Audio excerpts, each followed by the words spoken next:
What's up, guys? Welcome to my channel once again. My name is It's Kisaka on YouTube. Welcome back. If this is your first time on this channel, please consider subscribing. If you're my returning subscriber, I appreciate for taking your time to come back and watching my videos. In this video, guys, I came across several Haitians, around 37 of them, who were running away from their country to Jamaica. Let's look at the video and then I share my opinion. 37 Haitians, including 8 children, crammed in a small boat, arrived at the Boston Beach in Portland today. Quick action by residents helped to revive the refugees who were seemingly weak and dehydrated after spending days at sea. About 18 feet long and only aided by a paddle, this is the boat in which the 37 Haitians, including 8 children, were traveling, braving the elements across the Caribbean Sea for 3 days. Today, the boat arrived at the Boston Beach in Portland, and from the look of things, their journey was no easy feat. I was just sleeping. There's this guy who says there's a boat coming in. Always, we look at the ocean, I always try to observe. When we observe, it was like an Asian boat. So they didn't know the bay, so they were just coming in all the way to the shore. So we come over, we direct them a little bit to the shore, help them out of the boat a little bit. Seemingly distraught and dehydrated, the refugees' first request was food, and the people sprung into action. But they were weak, tired, lazy, look like they're dying. The first thing we do is get 2 cases of water, share it up for everyone. Afterwards, we get 2 cases of Coca-Cola, share it up for everyone. Then we send and get some bread and corned beef, share it so everyone can get some strength again. And within a few minutes after being fed, they appeared stronger. This surfer, Javon Brown, said the language barrier made it difficult to get much information from them, but it seems they're hoping to settle in Jamaica. I felt good. I felt bad because, you know, you have kids there and you don't know why the purpose they're traveling or what they want to do. I see it's just a glimpse. I see one of the guys with his working too with a level. So meaning they just seeking better, leaving their country. And I think it's good. My little help for maybe half an hour was good enough. That's all I can do. But this is just the beginning of their journey in Jamaica. After the police arrived on the beach, the Haitians were placed on this bus, which will take them to a center for medical checks and further processing. We are going to look into the circumstances that have brought them to the shore. All the agencies have been contacted, and we'll be doing all the necessaries from a multi-agency approach. Yes, guys, this is the video, and in this video, guys, you can see the 37 Haitians running for their lives from Haiti. You know what is currently happening in Haiti is not good at all. Gangs have been terrorizing people, and the gangs are large in numbers. I read somewhere that there are around more than 300 gangs at this point in time at the capital, Port-au-Prince. And the 2 major gangs, I heard that people are not calling them gangs in Haiti, they're calling them armed groups. They actually formed a coalition to fight together, one being led by former police officer known as Barbecue, and the other one led by a certain guy known as T.I. There's one of the gangs whose member was a YouTuber, but he was banned. He was known as Izzo. So what is happening in Haiti is so bad. It's very terrible. People are being killed.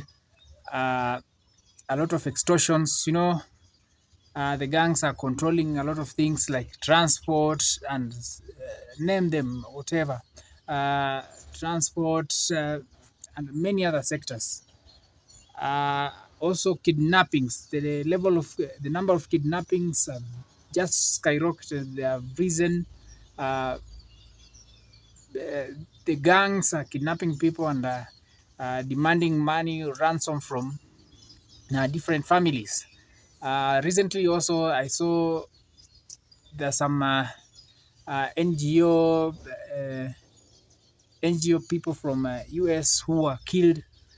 Actually, it's very, very terrible. So the people in Haiti who are running away as refugees actually are trying to find a living or make their life better in other countries. Like in this case, the 37 Haitians who fled, and imagine they used just a small boat with what they call saddle or paddle for 3 days, and you can imagine the state that they were going through with the rains and night and day for 3 days, 3 good days without food. You can see in this video they were very hungry, they were emaciated, and the good thing with the Jamaicans, they really supported them with the little they had. They immediately they landed. The people who are at the Portland beach or the Portland seashore gave them food. They gave them meat. They gave them bread. They gave them drinks. And once they ate, now the police came in. So the first gesture that the Jamaicans did was so good, but later they were taken to a bus, and from the video you can see there is a multi-agency approach. They were going to look into the matter. I tried following up the story, and I discovered that the Jamaicans were the Haitians who came by that boat were deported back to Haiti. It has made different views across the internet. There are some people who are pro and some people who are opposing such kind of move. In that video, you can see there's even one person who had one Haitian who had his tool. I think he came to Jamaica knowing that he's going to find a new life. Now they are being sent back to Haiti. It's actually sad for them because it's like they say you are escaping from problem, fights, and then you are being sent back to the same place. In my opinion, it's quite hard. So there are different factions. There are people who are supporting it and there are people who are not supporting it. According to me, I think the Jamaican government shouldn't have sent them back to Haiti. They could have been given some time to stay in Jamaica until when the situation has cooled down in Haiti before sending them back to Haiti. They could have been given some time to stay in Jamaica until things cool down in Haiti. Even though we are not able to tell when things will have cooled down, and I understand Jamaica in one part has been so supportive to Haiti, even Haiti gaining independence. It is said that it is a Jamaican who actually helped them in the fights. Dirty Bookman, somebody of that name. He was a Jamaican who really helped. And you can see the way the Jamaicans are really standing with the Haitian people. When they landed at the beach, the Portland beach, they were given food.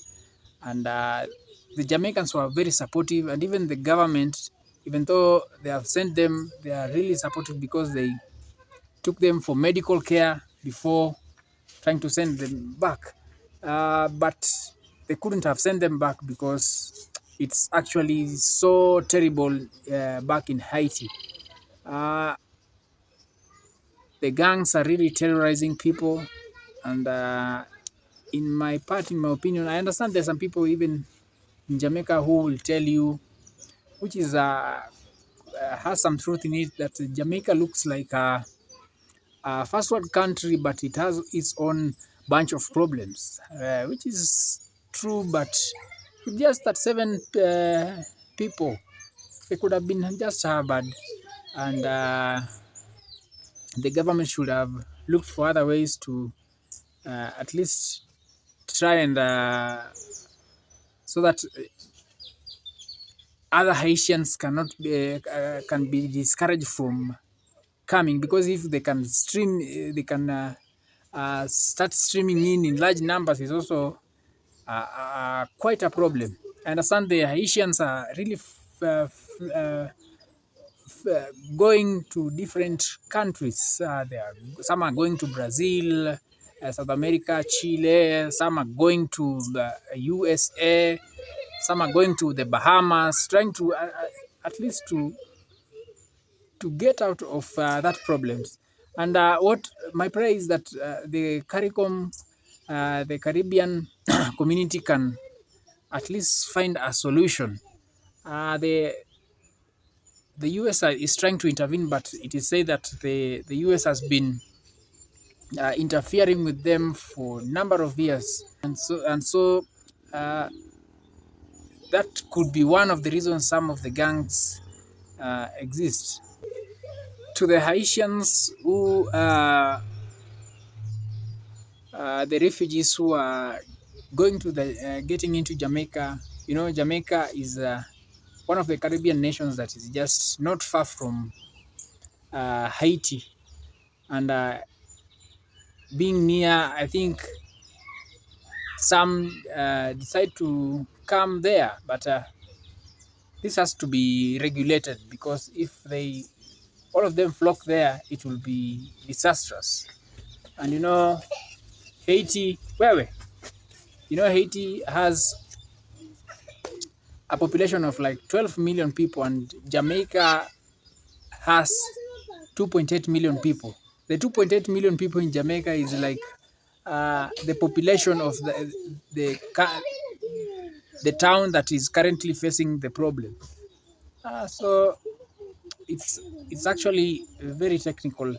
And one thing that also I've been thinking about, I need to do more research. Why is it that the immediate neighbor, the Dominican Republic, cannot harbor some of the people fleeing? I don't know.